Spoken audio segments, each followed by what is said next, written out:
Okay, Eric, let's scare them. Let's ask them if they're possessed. Let's talk about Isaiah 43.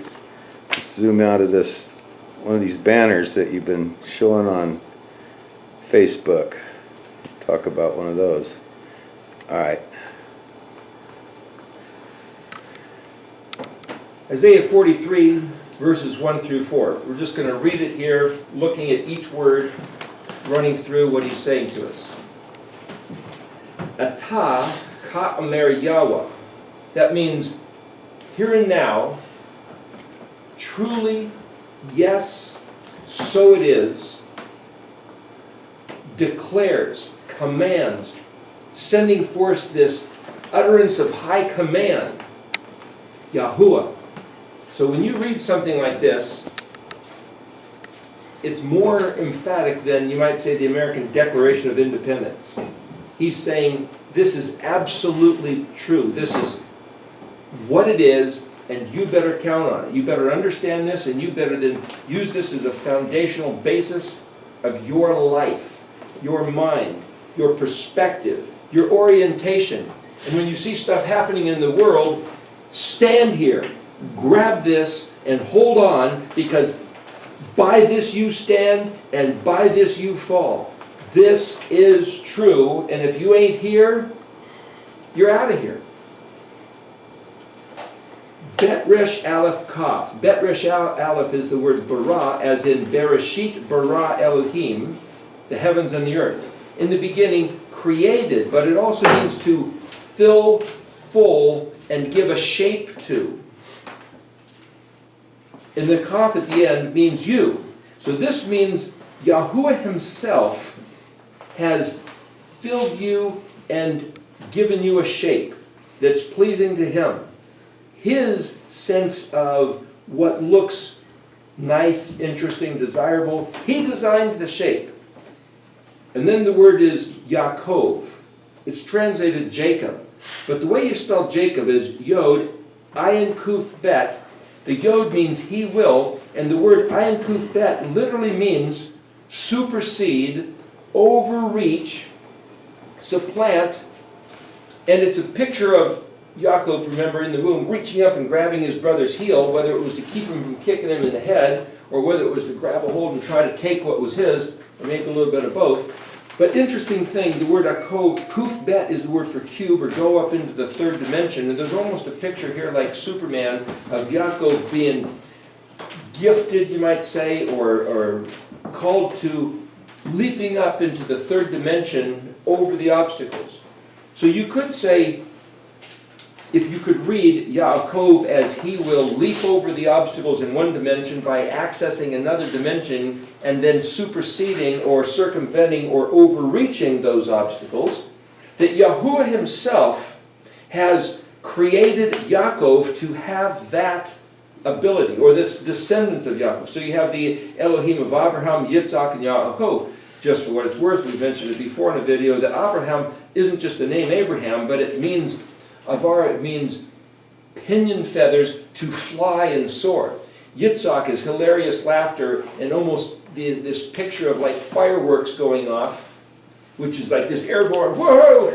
And Yaakov is to go up in the third dimension, and almost you can read the Elohim of Abraham, Isaac, and Jacob as being, he will give this people, if they are in covenant with him, this ability to just fly over the other problems.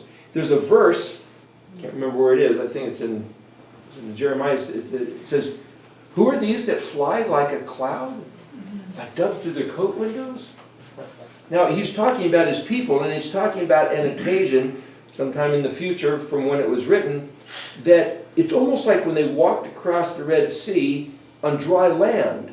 And that was strange enough. It's talking about when Yahweh restores his people back to the land. This verse comes in there, and it's almost as if it was a picture that this time, the second time, the greater Exodus, he will have us fly over there, not necessarily even in an airplane.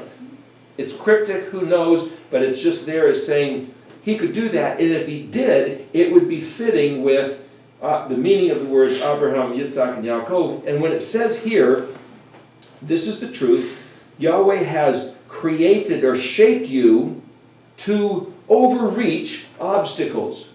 But it says he has formed you, Jacob. What I'm saying is if you look at the other meanings of the words, you can read into it that what we have here is more of a promise and more of a relationship than we probably ever realized. And by looking at the Hebrew, you could realize that. The next word is va-yitzar, with a kaf at the end, so he has formed and fashioned, because the word yitzar is creator, or like mummy, or that which wraps up and gives a shape to something. In the word zadi resh, zar is rock, something that has this shape, and so he has, you could read, he will fortify you, or he will give you this strength, or he will establish you like a rock in a certain position, like this, like the rocks of Gibraltar, right there guarding the access to the Mediterranean. What I'm saying is that these words in picture form, if we read them just in an English translation, we get somebody else's narrative and we just listen. But if we look at it word by word and establish pictures, the next word is Israel. So you could say, he has placed you like a rock, crag, Israel. He has formed you, Yaakov, to leap over, fly over your obstacles. Do not fear, because I have redeemed and delivered you. I have made it possible for your success, for you not to be conquered, for you not to be the victim, for you to actually overreach the circumstances victoriously. The word is Gimel Aleph Lamed, Gal, like Gali. This is, the word Gali is literally my Redeemer, my Savior. And Yahweh is saying that he has redeemed and delivered Israel and Jacob, both of which are two names for the same guy and for the people group. Then this word, I have called you by name, could be read a little different. The word to call is kufresh aleph kara, and it means called, summoned, or taught to read. Kufresh aleph-tav yod. You could almost see in this word, if you just look at the letters, that I have called you and taught you to read my aleph-tav. Now the aleph and the tav are the first and last letters, and as we said earlier, if aleph and tav are the first and last letters, it infers everything in between, which is the whole rest of the aleph-bet. So I personally think that the aleph-tav is what all these letters mean, represented by aleph-tav, which is the first and the last, which is to say, this that he determined is what's going to happen. So if we understand these letters, we understand the aleph-tav. And when Yeshua appears in the book of Revelation in a vision to John and says, I'm the Alpha and Omega, the aleph-tav, the beginning and the end, the first and the last, he is himself saying he is the guy that these 22 letters describe. And these 22 letters are the tool which describes and identifies him as being the authorized agent of this word, communicating to us the truth of the relationship between Yahuwah and Israel. Summing up what he means by saying that he's the aleph-tav. And then you could say, Bashemka. The word Shem is name, but it's also fame, renown, and reputation, which is the manners of this aleph-bet. So you could say, by your name, I've called you by your name, or I've taught you to read in or among. Shem is also place, you, the kaf at the end.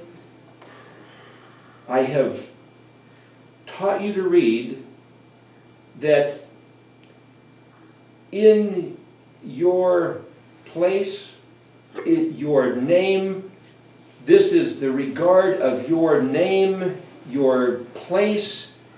This is who you really are. But that word Bashem also means sweet odor, perfume, spiced and intoxicated. So he's actually saying here, I think, one way to read this is that if we learn how to read this aleph-tav, we'll realize that Israel is Yahweh's scent of perfume. He loves who Israel was supposed to be. He designed Israel to be his favorite of all those that walk this earth. It says that in other passages. And then he goes on to say, Li atah, mine you are. He's saying here, you're not just a people group that I looked down and said, okay, I'll choose these guys. Oh, they're the chosen people.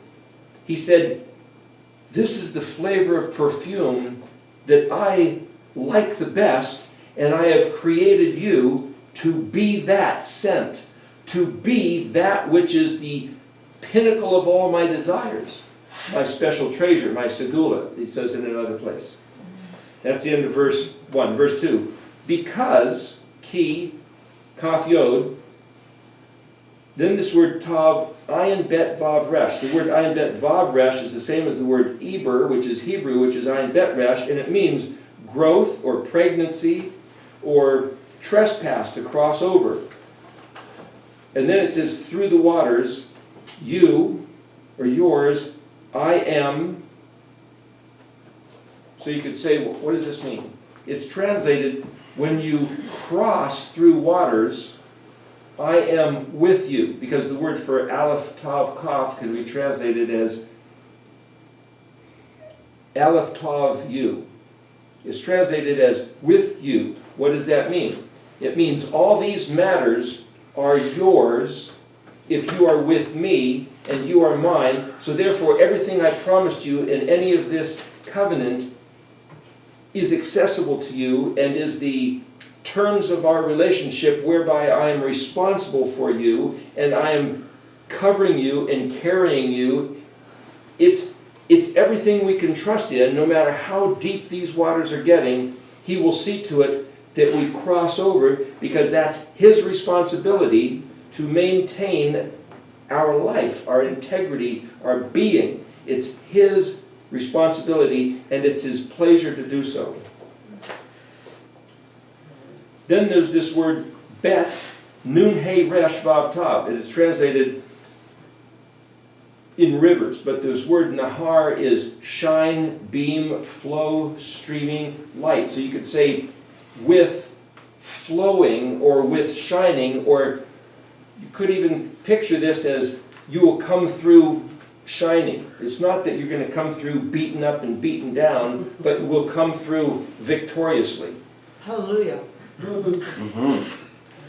Then it says, not overflowing you, inundating you, sweeping you away, defeating like a sudden deluge. As I said, shining, you will not be defeated. But the other way it's simply read is, rivers won't inundate you. So what I'm saying is the same word for river can be read as shining and gleaming. So if you just look at the word for river, you miss this other thing. But because these words are written this way, we can choose to believe this word as a promise. So when something's happening, instead of saying, okay, hold on, I hope this doesn't, oh no, what's going to happen? These guys are big, the giants are tall, and they got sharp weapons. We could say, but Yahweh said, I belong to him, and he will carry me through these waters, blazing light, shining, not squashed through the mud of this torrent as it churns everything else up. I have to choose to believe those words as if they were my very life, because my very life depends on it. And when Joshua and Caleb were the only two of the 12 spies, when 10 others had a voice saying, we see what's happening and we haven't got a chance, we haven't got a prayer, we're done for, Joshua and Caleb said, but his words have promised us the victory, that we will survive and that we will be victorious. That's what these words are validating here in Isaiah. Why don't we just trust? Even so, the word kaf yod again, which means so, thus, therefore, because, when, while you walk. Then this word bamo, bet mem vav, is not really the dictionary, but it has to do with or through or among. And then the word is ash, which is fire. These flames You will not get burned. Tav, kaf, vav, hey. Well, this kaf, vav, hey is a similar word for kaf, hey, and kaf, nun, which is true and reality, and this is what it is. It's this solid thing. But what he's saying here is that even though it looks like this fire will certainly consume you, because it's this raging thing, the flames, lamed hey bet hey, where we get the word lava, which is very similar to ahava, but this is lamed hey bet hey instead of aleph hey bet hey, because even the word love is like that which inflames your passion. But this is the word that means flames or a sword or a blade will not combust among you. It will not destroy. But it also is that word bet ayin resh is where we get the word for boor, or one who is illiterate or stupid or ignorant, or to have your mind not functioning. Another way to read this is to say, even the most terrible things, which is to be thrown into the fires, it will not destroy your mind, it will not decompose you, it will not so fry you that it, one word is discomfort, that it makes you lose your wits.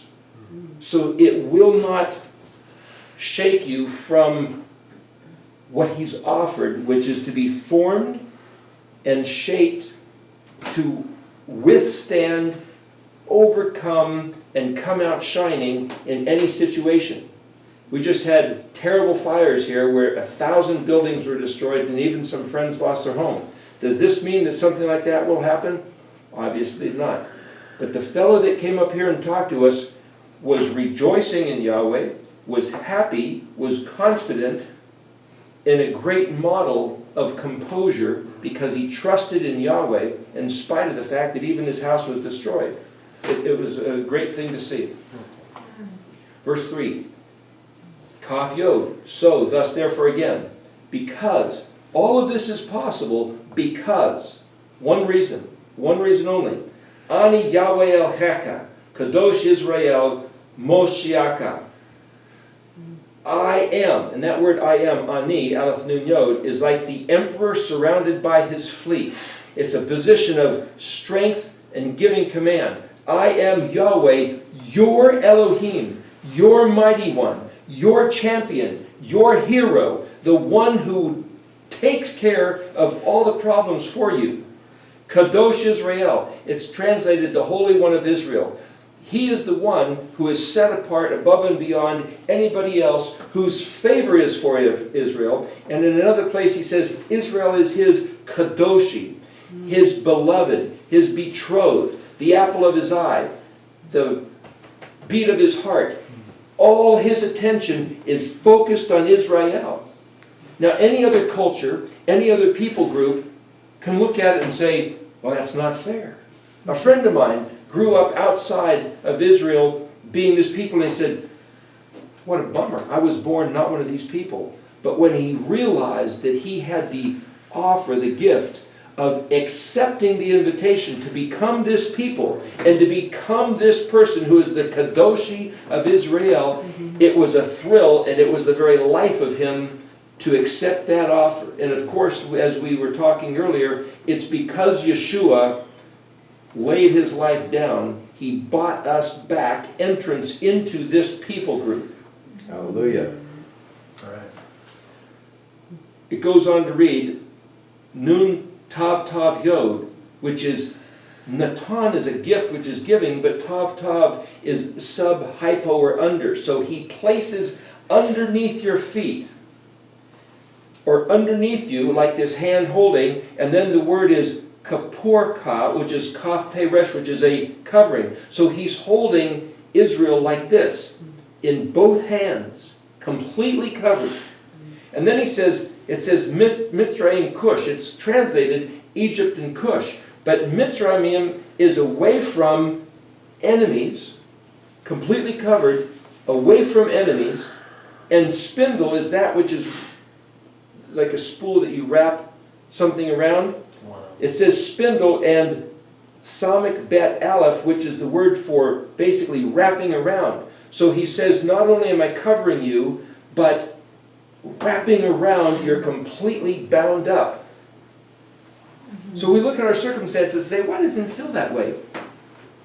Don't answer that question. Believe that this is what he said, and take on the presence of mind as if it was true, and as we dwell on these words and stand behind these, as if these words are our only hope. So we have this picture of this shield with these very words written on it. These words basically are the shield. Why? Because the person, Yod-Heh-Vav-Heh, the Elohim Kadosh of Israel, spoke these words. We trust these words because we trust the speaker of these words, and he has sworn, and like what he said about Melchizedek, he has sworn and will not relent.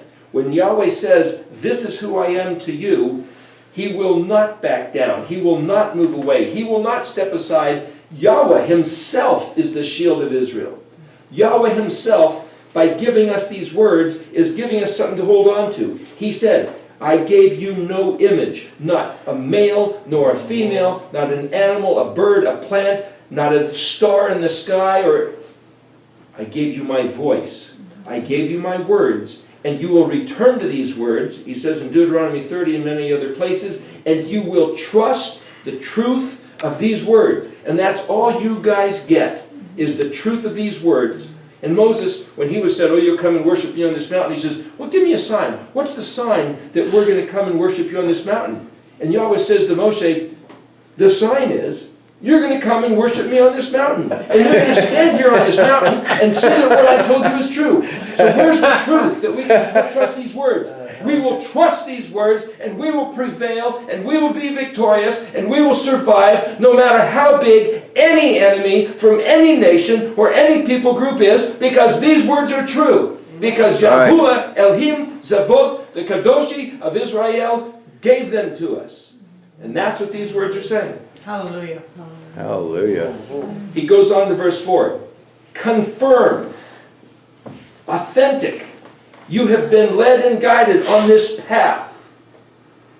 And then he says, Ikarta, my precious, dear, valuable, like no other treasure, in my eyes, imparting, giving glory and honor.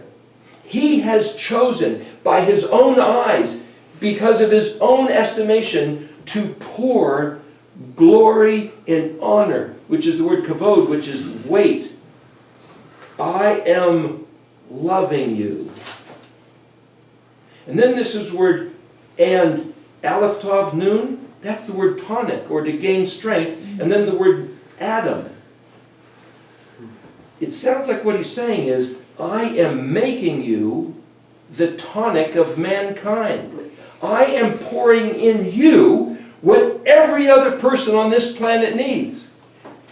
What everybody else is looking for is for the people of Yahuwah, Israel, to step into their posture, their position, their true calling of being his people and being the dispenser of his graces. That's the term of priest.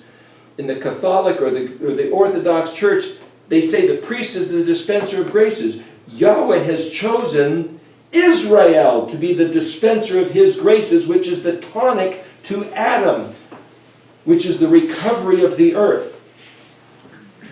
And Ayin Mem Yod Mem, nations and people will be terrified by you. One way to read it. It also says that nations and people, because of your nephesh, your soul, your living being, because of this person that I've made you to be, because I have given you and equipped you this glorious presentment, they will be in awe. And they will have such respect of you. Well, that hasn't happened yet. Because other places he says, in the land there will be no Hamas. Hamas is the word about violence. There'll be none to make you afraid.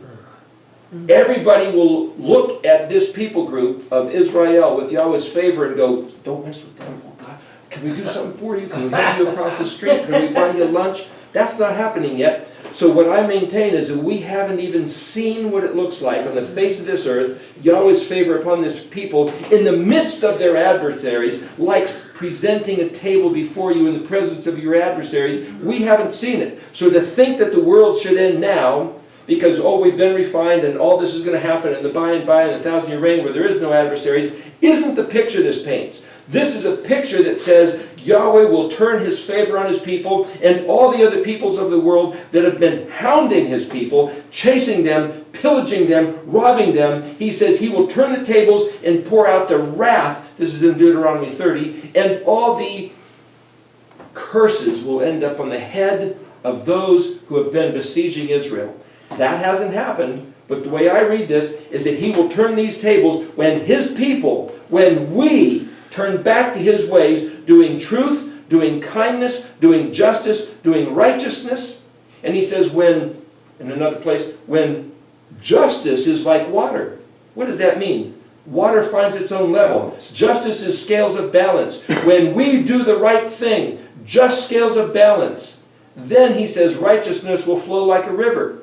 Well, that word tzaddik, which is righteousness, is also victory, deliverance, and salvation. I think what he's telling us here, based on the meaning of these words, is that when we balance the scales of justice, doing what's right to one another and to the people we do business with, telling the truth, going back to his terms of the Torah, which is truth and kindness, then our salvation and victory will come rushing in, flowing like a river, and that's taking the same word, shining and beaming in the radiance of his favor upon his people. And it looks like it's dependent on us because we're the ones that have been rejecting his ways with excuses that we don't have to and that we can't, and that we've been absolved of the responsibility because of the blood of the Savior, none of which I believe is true. I believe we have specifically the responsibility to do what he said because the Savior brought us back into the kingdom and equipped us with his Ruach to do the very matters that he commanded us to do, which will be the tonic to the earth and all mankind on the face of the earth and every nation. And the offer to be this Israel, because of Yeshua, is opened up to every people group, every religion, every nation.